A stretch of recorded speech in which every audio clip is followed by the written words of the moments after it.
but we're going to tariff our pharmaceuticals. And once we do that, they're going to come rushing back into our country because we're the big market. The advantage we have over everybody is that we're the big market. So we're going to be announcing very shortly a major tariff on pharmaceuticals. And when they hear that, they will leave China, they will leave other places because they have to sell. Most of their product is sold here. President Donald Trump made that announcement in regard to pending tariffs on pharmaceutical drugs the night before he announced that he would implement a 90-day pause on some of the reciprocal tariffs that he implemented against our trade partners. So for the moment being, we're uncertain as to whether Trump is actually going to go through with tariffs on pharmaceutical imports.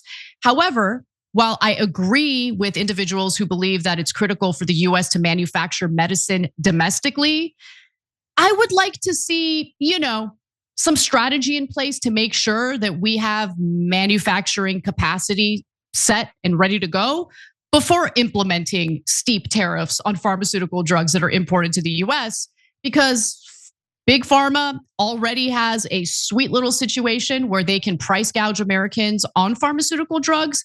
Imagine how much worse that's going to be if the Trump administration implements or imposes tariffs on pharmaceutical imports without having a plan in place ahead of time to mitigate some of the high costs that would result from those tariffs. Now, initially, Trump had exempted pharmaceutical imports from his reciprocal tariffs policy, but now he thinks that his tariffs will incentivize drug makers or drug companies to make drugs here domestically, though he hasn't revealed what amount he plans to tax drug imports.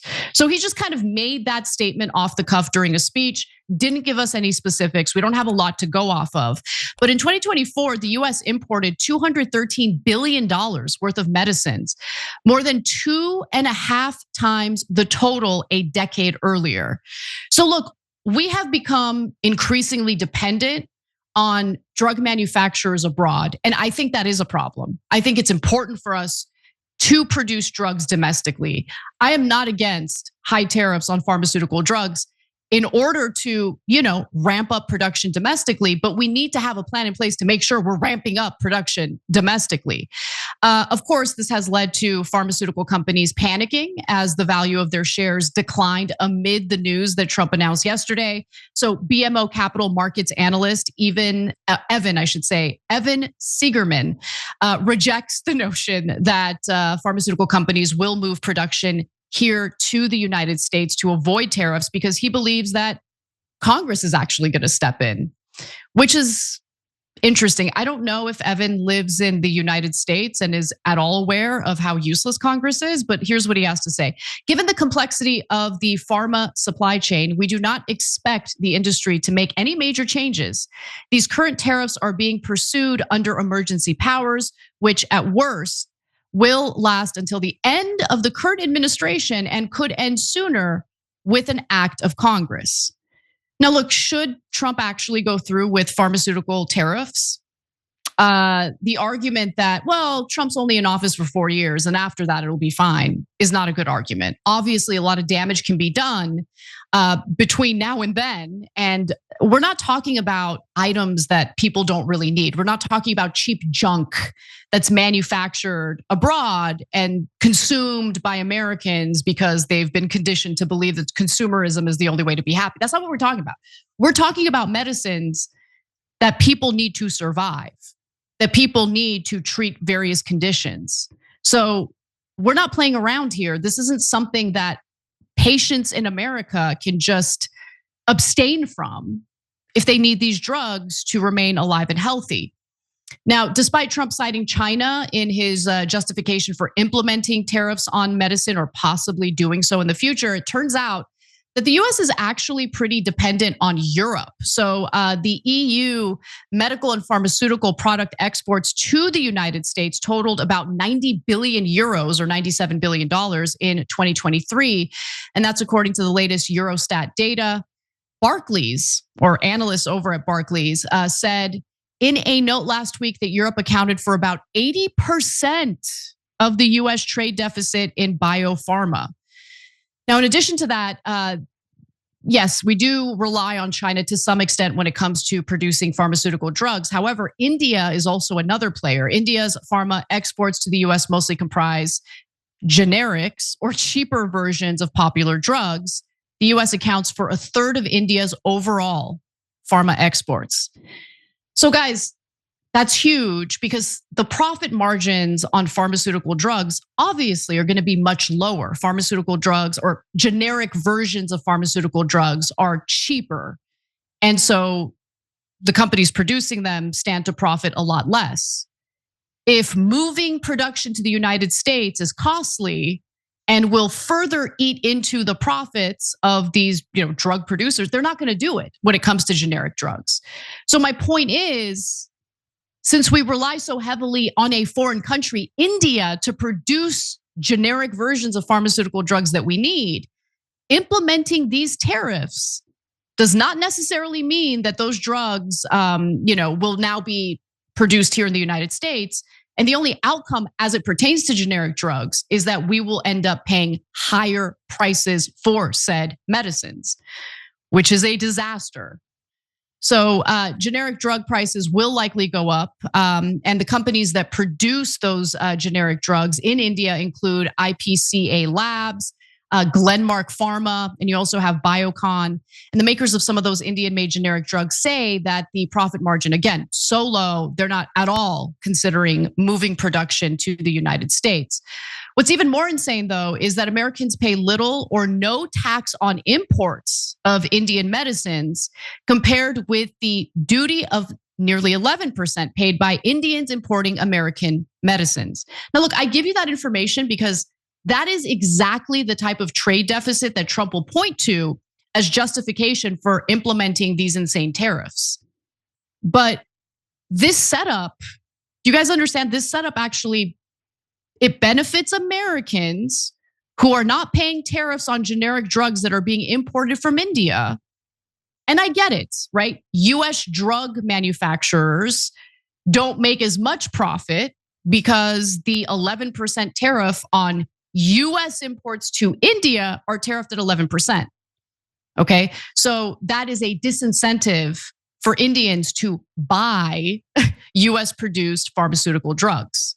I get it, it's not so great for the drug manufacturers in the States, but this setup is not at all harming American citizens. American citizens are able to get their generic drugs that are produced in India for cheaper because there is no tariff associated with that. They're not taxed on it.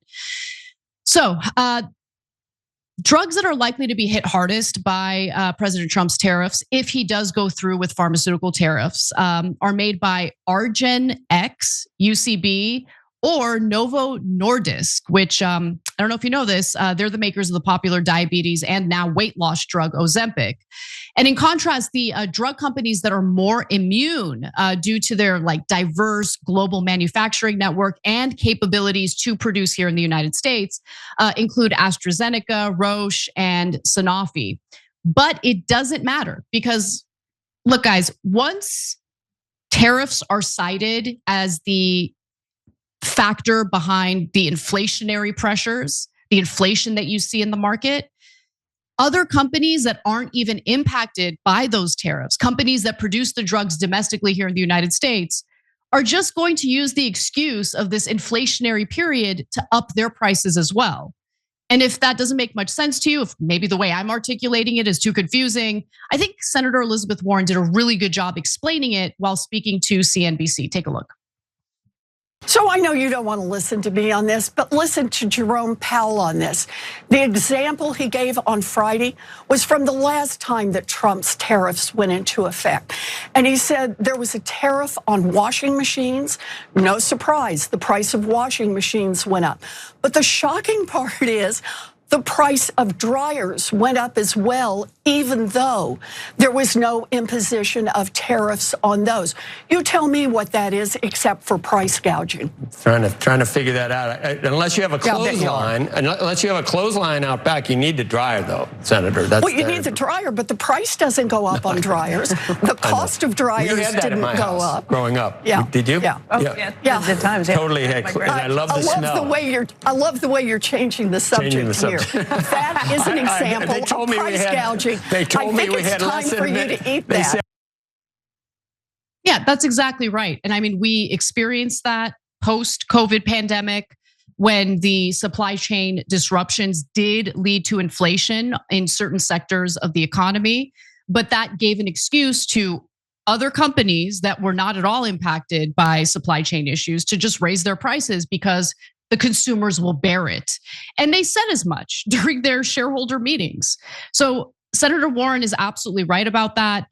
Now, again, I want to revisit the argument I made earlier about how I do think it's important to produce pharmaceutical drugs domestically. I think it's important for the security of this country because COVID also did show us that supply chain disruptions are going to impact the stock of pharmaceutical drugs in the United States. There were all sorts of drug shortages during COVID because of those supply chain disruptions. So I'm not against tariffs. In fact, I've gotten some heat from some portion of the audience because of my willingness or openness to implementing strategic targeted tariffs. I think in some cases, guys, it does make sense.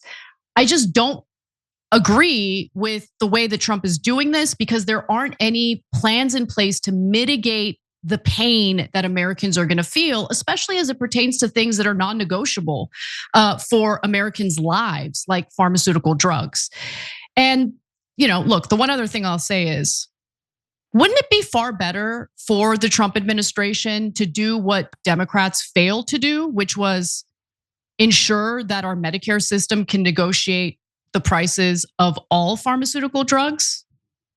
I mean, he'd be a hero if he did that. But it is interesting that he's not doing that. Now, Democrats made it so we can negotiate the prices of 10 pharmaceutical drugs, many of which, by the way, were about to run out of their copyright or their, so basically the generic versions were gonna come out anyway and it was gonna be cheap. It would have been far better if, you have a situation where Medicare wasn't being price gouged by pharmaceutical companies who get to charge whatever the hell they want with absolutely no negotiation. He's not doing that. He's not focusing on that. I don't know if he's going to go through with the pharmaceutical tariffs. I don't know if he's going to go through with any of these tariffs, to be quite frank, because he goes back and forth all the time. Today, he announced a 90-day pause on some of the reciprocal tariffs he implemented against our trade partners. So we're just going to have to wait and see, which I hate ending any video or story with, but that's really the most honest thing I can say about what's happening right now. No one really knows what's in that man's head and what he's actually going to go through with. So we're going to have to wait and see. Every time you ring the bell below, an angel gets his wings. Totally not true, but it does keep you updated on our live shows.